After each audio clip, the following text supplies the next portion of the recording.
লাউয়ের খোসা দিয়ে ভর্তা রেসিপি অনেক খেয়েছেন, আমিও আপনাদের মতো তৈরি করে খেয়েছি।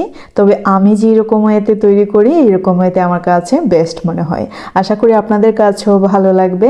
তো হচ্ছে প্রথমেই আমি একটি লাউয়ের খোসা নিয়ে নিলাম, একদমই কচি ছিল লাউটি। ধনেপাতা কুচি নিয়ে নিচ্ছি কাঁচামরিচ প্রায় 10টির মতো, নিয়ে নিচ্ছি দুটো রসুনের কোয়া, আস্ত দুটো রসুনের কোয়া দিয়ে দিচ্ছি। এই রেসিপিতে আমি সবসময় রসুনের পরিমাণটা একটু বাড়িয়ে দিই। নিয়ে নিচ্ছি 6টি শুটকি, আমি একদম পরিষ্কার করে ধুয়ে নিয়েছি। নিয়ে নিচ্ছি 1 টেবিল চামচ পরিমাণে লাল মরিচের গুঁড়ো আর প্রায় হাফ টেবিল চামচ পরিমাণে হলুদের গুঁড়ো।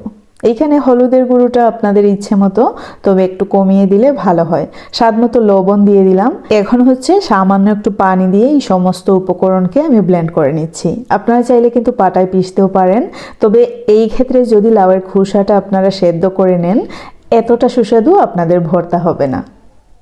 তো হচ্ছে দেখতে পাচ্ছেন আমি খুব ভালো করে ব্লেন্ড করে নিয়েছি। চুলায় অলরেডি কড়াই বসিয়ে দিয়েছি আর দিয়ে দিচ্ছি সরষের তেল। সরষের তেলটা ইউজ করার চেষ্টা করবেন, তাহলে ভর্তার টেস্টটা অনেক ভালো আসবে। সাথে সয়াবিন তেলও কিছুটা পরিমাণে দিলাম আর দিয়ে দিলাম প্রায় হাফ কাপ পরিমাণে পেঁয়াজ কুচি।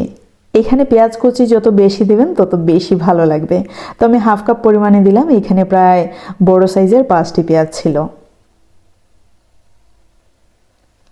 পেঁয়াজটা যখন একদম বেরেস্তা টাইপের ভাজা হয়ে যাবে ঠিক তখনই আমি এই মিশ্রণটুকু দিয়ে দিচ্ছি।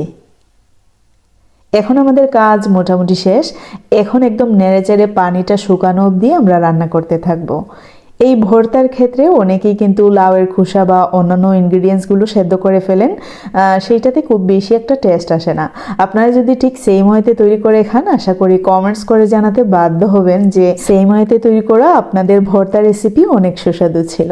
তো দেখতে পাচ্ছেন আমি যেহেতু পানি দিয়ে একটু ব্লেন্ড করে নিয়েছিলাম, মিহি হওয়ার সুবিধার্থে অবশ্যই কিছুটা পরিমাণে পানি অ্যাড করে ব্লেন্ড করে নিতে হবে।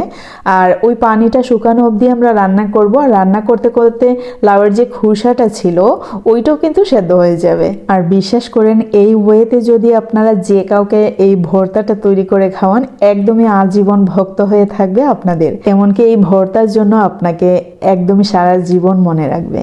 কারণ হচ্ছে আমি প্রায় 10 থেকে 12 বছর আগেও এইরকম ভর্তা খাইয়েছি অনেকজনকে, অনেক গার্ডিয়ান টাইপের মানে আঙ্কেল টাইপের মানুষকে আর কি। তো ওরা এখনও কিন্তু আমার কথা বলে যে মামনি অনেক সুন্দর করে ভর্তা বানায়। ওনাদেরকে আমি অনেক ধরনের ভর্তা খাইয়েছিলাম, কারণ হচ্ছে আমাদের বাসায় দাওয়াত হলে একদম সব ধরনের পোলাও, বিরিয়ানি, গরুর মাংস, খাসির মাংস সবগুলোর সাথে আমি 2 থেকে 3টা ভর্তা রাখি।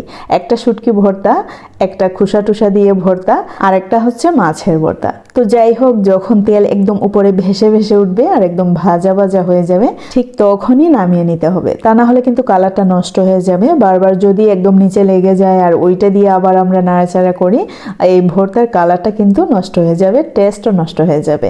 যাই হোক, আমি আশা করি আমার আজকের রেসিপিটি আপনাদের কাছে অনেক ভালো লেগেছে। ভালো লাগলে লাইক, কমেন্ট, শেয়ার করতে ভুলবেন না। আজকে পর্যন্তই। See in the next video. Till then bye, আল্লাহ হাফেজ।